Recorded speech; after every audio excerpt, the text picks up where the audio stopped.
Thank you very much for being on this special episode 7 of our defense podcast, Control Alt Defense. We're deviating ever so slightly into the country's biggest story right now, the Air India Flight 171 tragedy. There are many technological things to talk about, and as you know, if you've been watching this podcast, we do delve into those issues very deeply. But Vishnu and I today have decided to not do pure defense today, but we both felt, as people invested in issues of aviation, in issues of aircraft, as people who've tracked airlines and aviation for a very long time, we thought it was an important time to devote some attention to a complex issue, Vishnu. This is a serious and Very sad sad time. one as well. Yeah, it is. And we obviously start this episode by, extending our deepest condolences to all of the families of the affected, both in the aircraft, on the ground, and across countries, really. And it's a sad time. And Vishnu, I know you've covered many of these air tragedies and disasters. I know for a fact that you covered the Charkhi Dadri disaster as well. Many decades ago. Today we're talking about this, Vishnu, because at the time we are recording this episode, the black box of flight AI 171 has been retrieved from the tail section of the aircraft. Complex issue because that is going to be key to the analysis of why this aircraft crashed. There are those two, horrifying videos of the actual crash that took place. But let's start by, acknowledging that a crash investigation is a complicated, oftentimes a very meticulous and painstaking exercise. This time, hopefully things will happen a little sooner. But with the black box being recovered, let's first break down the components. What's inside the black box, Vishnu? So the black box, firstly, is not black. Yeah. The black box is either pink or it's orangish in color, and there's a reason for that. It has to be reflective. It has to be something which investigators can actually see.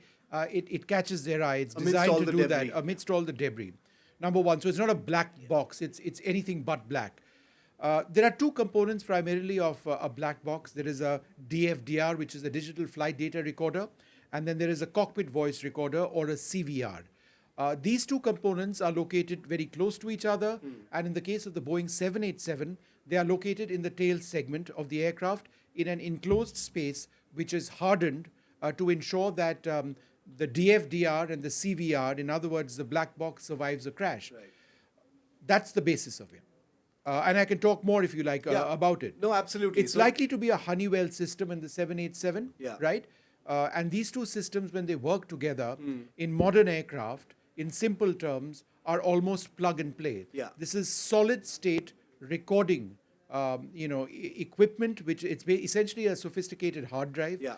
Separate ones, one for the audio conversations between the pilots. That's the I'll CVR, come into the separate aspects the of other each one in for just the a data. moment. But you've spoken about where these are situated. Yeah. And as we saw, the tail section of the aircraft was completely destroyed. Yes. The tail section, one part of it near intact was, on the roof. And in fact, as we speak, we understand that those, squads on the roof are trying to shift that away from there for more forensic examination.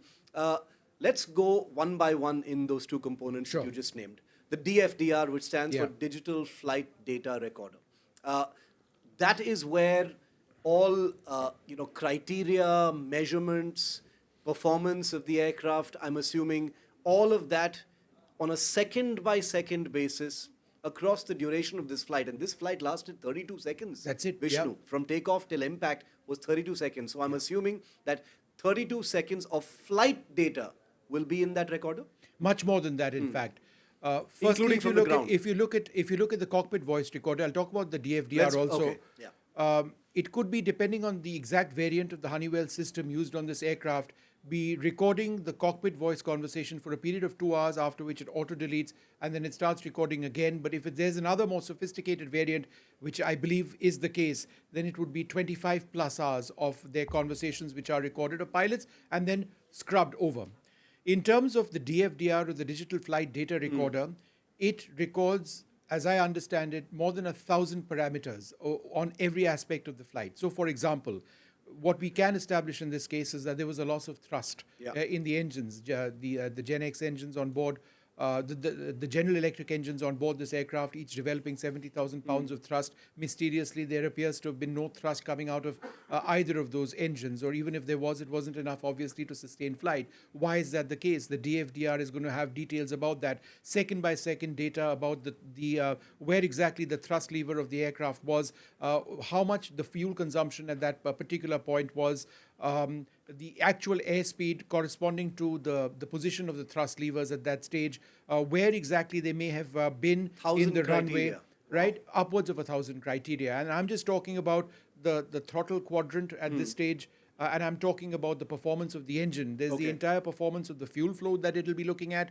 They'll be looking at the overall hydraulic systems, of which there are dozens of specific hydraulic systems. Why is that important? Because it's the hydraulic system on this fly-by-wire aircraft. I'll also talk about fly-by-wire platforms, but it's the hydraulic system on this fly-by-wire aircraft which has a role in the performance of the flaps. Why is this important? Because the flaps are important surfaces on the wings of the aircraft, and this determines the performance of the aircraft during its landing or its takeoff. And there is speculation, fairly intense speculation, on the basis of the photographs and the videos which have emerged, that the flap configuration wasn't necessarily in a takeoff configuration. In other words, if it was retracted, and if that was the case, and it was potentially a single engine takeoff because there was a problem with the other engine, then that could have been a contributing factor, if not the factor, which resulted in a crash. Again, we are just putting out what others have said. This is not definitive by any means. So and so many other parameters, Shiv. Yeah, okay. We'll talk about a few of those parameters because for the purposes of this quick discussion on the black box since its recovery, those might actually be key to analyzing what may have happened. But I want to quickly talk about the cockpit voice recorder for a moment. We know for a fact that a Mayday call went out approximately 18 seconds after liftoff. And after that, there was a call from the air traffic control, but there was no response from the flight's cockpit for reasons that may not be difficult to understand. But the cockpit voice recorder, Vishnu, will have all cockpit communications as an audio file on the black box, on the CVR, which investigators can now listen to. You know why I'm looking at my phone? Because I think it is interesting. When the initial press release came out, there was information from government sources which indicated that the pilot had said Mayday, which indicates a dire emergency on the aircraft. But given the fact that there was only 32 odd seconds that the plane was in the air, that's all that they could communicate. In a situation like that, remember, for all pilots across all aircraft, the role is to aviate, communicate, and then navigate. Aviate, navigate, and then communicate. The last thing you do is communicate. Why? Because your priority is to fly the thing. Fly the plane, you talk later on. Plane, in a situation like that, 30 seconds, the plane has stopped flying, it's stalling at that juncture. You're trying to fix things. You don't have to go beyond Mayday. It stopped climbing and it's, However, there is the spectator index, which is often very reliable in terms of news, which says that they have got information saying that the pilot said more than Mayday. What did the pilot say? Mayday, no thrust, losing power, unable to lift. That's a reasonably long statement for pilots in that situation, but perhaps one of the pilots did say that. Now, if that is the case, then you're talking about the CVR, the cockpit voice recorder, that would be in that.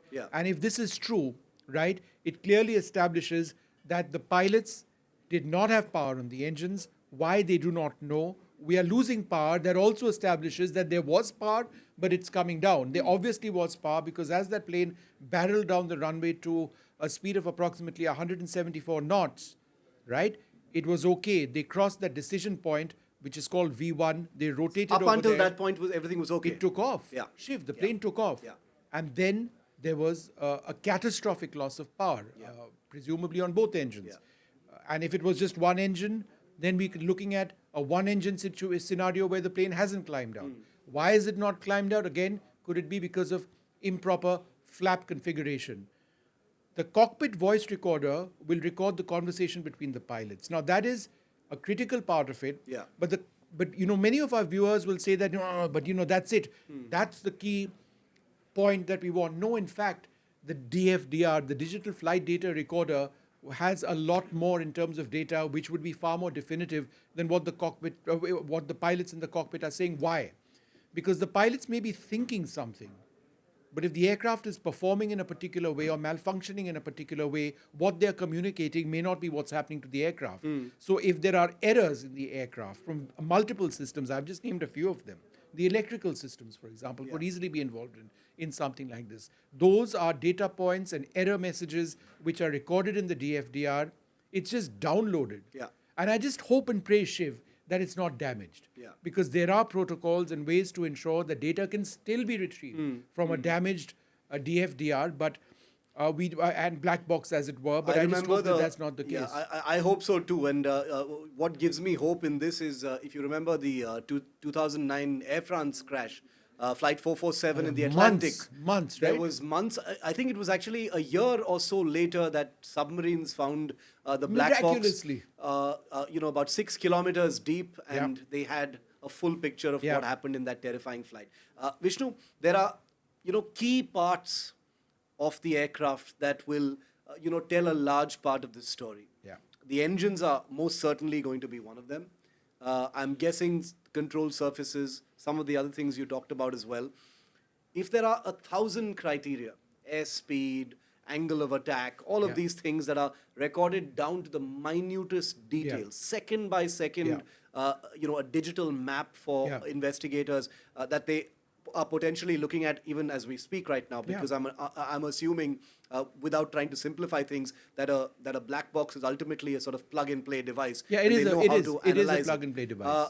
Assuming it's working. Which means, assuming it's working, which means, give us a sense of what the black box would tell investigators about the engines, for instance.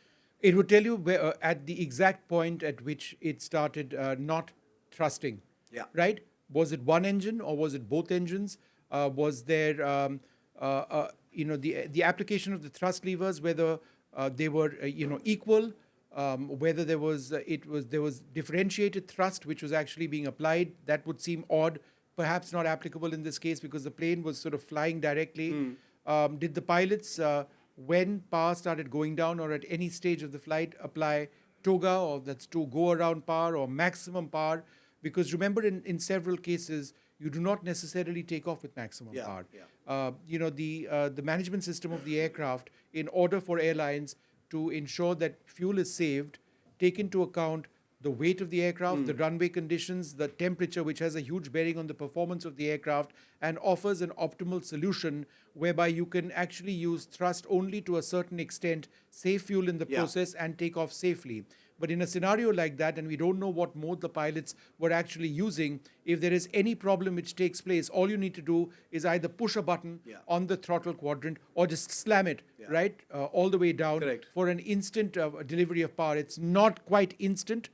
In the case of jet engines, it takes a couple of seconds for this to spool up, unlike propeller-driven and turboprop aircraft, where the availability of power is much more instant. So this is a factor in jet engines we need to take into account. Am I right in saying, when we watch that, that CCTV video of the entire sequence of takeoff and crash, the point at which the engines are clearly failing to lift the aircraft and it starts to sort of level out and then descend. It comes down like this, The question I want to ask you is, am I right in saying that with black box data, DFDR and CVR data, investigators for the first time don't just have a unidimensional video of what happened, but they get to juxtapose that video now with all of these multiple layers of data. When those engines were failing or appearing to not provide enough thrust, they get to see what airspeed was, they get to see what was happening in the cockpit, they can listen to it. The black box will tell them about angle of attack, altitude, and all manner of other things that are not visible in that video. It'll be much simpler than that in this particular case in terms of primary information, because if it's not simpler, then we'll talk about the next scenario, which gets far more grim, not just for Indian aviation, but Dreamliner operators around the world. If it is a simple scenario, what are we looking at to clear errors? Was there an improper application of the flaps? Was it not in a correct flap setting, right? If it wasn't a correct flap setting, then why is it that the aircraft didn't climb? Would that therefore mean that there was a twin engine out scenario? Why would there ever be a twin engine out scenario on an aircraft which has fantastic engines? There's never been a fatal accident ever before. Yeah, this was the first accident of Was the there? 787. That's right. Was there a scenario where, for example, there was a single engine which went out for whatever the reason that may have been there, and in a scenario like that, instead of switching off the malfunctioning engine, one of the pilots accidentally switched off the functioning engine. There have been crashes which have happened in There the are past some experts who because said of that. it's a possibility. All right, so that's another factor that you're looking at. There are a couple of other scenarios as well, but I think you will know this instantly and start ruling out what has not taken place. What was the rate of fuel flow? Was there a horrific problem in the fuel system of the aircraft? There is also this entire business about contamination of fuel, which I don't think would necessarily be something which would be of concern, because there are other aircraft as well at that airport which have landed, taken off from there as well. Fuel is tested in terms of its quality before each and every flight, but perhaps there would be parameters on the rate of fuel flow. That's something that they'd want to know. And of course, the flap setting, which I've already discussed. There's one more factor, Shiv, and just before you come in. When an aircraft takes off and it is in a single engine configuration, so you've lost one engine, it's hot, you're a fully loaded aircraft, what you do is you retract the undercarriage, you raise the undercarriage. Why? You want to make the aircraft more responsive, more aerodynamic in that situation. But rather than retract the undercarriage or raise the undercarriage, has there been a mistake where the flaps have in fact been retracted instead? This is hypothetical, we don't know any better. This is what the digital flight data record will instantly tell you. So I'm glad you mentioned that, because that comes to one of my final points on this quick discussion, which is that the flight data recorder and the cockpit voice recorder, and more the DFDR, will be able to pinpoint and separate the idea of technical faults, mechanical faults, machines being the reason, and what Pilot you're error? suggesting, which is pilot error. Yeah, it could well be both. It can be a combination of both. 100%. But the black box will be able to It'll situate tell you that. everything that went wrong. And then researchers go through the data and they come out with a conclusion. Now, here's the second part, which I was referring to earlier on, and we need to mention it. The world of Dreamliner operators, there are more than 1,000 Dreamliners out there, are looking, I think it's more than 1,000, I'd stand corrected. if the number is- 1,116 aircraft flying right now. Dreamliners? Yeah, Dreamliners. Great. More than 1,000 Dreamliners in the world, every single operator waiting to see if there is a larger concern on the Dreamliner or whether this is an Air India specific problem To this related to this particular aircraft. Yeah. Because if there is a larger problem, then you know what that means. Yeah. It means that there is a potential of Dreamliners elsewhere in the world being grounded. We've seen that in the case of the Boeing 737 MAX 8 aircraft, when, of course, there was a massive design failure associated with a separate system, which pilots were not trained adequately to deal with, the MCAS system. Won't talk about that on this particular episode. But the Dreamliner hasn't had any such problems. I mean, they've had problems with their lithium-ion battery earlier on in the day. It was a battery which was being developed in Japan. But then to ensure the safety of that battery, because they needed a certain power, they needed the battery to generate a certain, given the electrical systems on board, a certain wattage. So they had a fairly large battery, potentially combustible. It was put into a strengthened structure, and that's what airlines around the world. Apart from that, there have not really been too many problems per se. There have been concerns about construction qualities on the aircraft. In one of the two Boeing plants, there was a documentary which actually came out. But no, there has not been any fatal crash so far. But if there is something, right, which the DFDR and the CVR doesn't turn up with, that's when we get into a scenario where not just Air India fleets get grounded, but potentially, you get an international fleet grounding, which means that international civil aviation is going to be massively hit. Last two questions, Vishnu. People often wonder, in this hyper-connected age that we live in, why can't live data of aircraft performance be beamed back to airlines or to operators? It can. Or to It can, airports? Why don't all aircraft have it? Explain that then. There's a system called ACARS, which is what this particular aircraft is equipped with. And all day through the day, I've been reaching out to Air India and I've been asking whether the ACARS, which is essentially a communication system on aircraft such as the Boeing 787, That's streaming live data. and the 78 and the 777 as well, whether it has been configured to relay on a real-time basis information on key flight parameters, including potential errors that the flight is throwing up on a real-time basis to Air India ground engineers and potentially to Boeing, the manufacturer of this aircraft as well, on a real-time basis. Because if that in the is the interest case, of safety, right? pretty much, I mean 100%. Yeah. If that is the case, right, and if Air India does have ACARS configured in this manner through what I believe to be a paid service, then Air India, moments after the crash, minutes after the crash, potentially Boeing also, minutes after the crash, would know what the error messages were and they would get a lead into what caused the crash. Obviously, it doesn't have a fraction of the data of the DFDR, The actual black box, yeah. right? But you would know. You really would. That brings me to my last question on this episode, which is the black box is there in the hands of investigators. They probably plugged it in and looking at all the data coming out Right now, Shiv. Yeah. Between now and the first levels of clarity as to what may have happened, how long does this analysis take? Or does it vary depending on what No, happens? it completely varies. But they would get a preliminary idea of whether there is an obvious reason why this has taken place, a straightforward case of pilot error, a straightforward case of a mechanical problem in the aircraft, that rare scenario of a twin engine out, right? They would know whether that's taken place or not. But the underlying, and this is where a lot of these crash reports, which I read all of them from around the world when I can, the underlying reasons often point to more than one factor. Yeah. A crash, Shiv, isn't why did the plane crash? The engine shut down. No. Why did the plane crash? The pilot made an error. A crash report goes into several circumstances. There is always more than one factor. There is a sequence of events. If it's a pilot error, how was the pilot trained? When was the pilot requalified? Was he or she requalified? How were they assessed? How did Maintenance they do issues. their simulator sessions? What were the simulator sessions in which they did well and they didn't do well? What is the psychological evaluation of this particular pilot? How have they risen up the structure within the airline? Were they cleared for command? Were they cleared for a particular post? How many hours do they have on the time? What is the manner in which they fly the aircraft? Have they done any hard landings? I can think of so many things. That's the pilot part of it. Yeah. There'd be many more factors as far as the mechanical. I mean, there are millions of parts on an aircraft like this. Well, So, all of that data would need to come out. Very true. And it has begun. That's when it takes time, Shiv, Yeah. in terms of the report actually coming out. Yeah.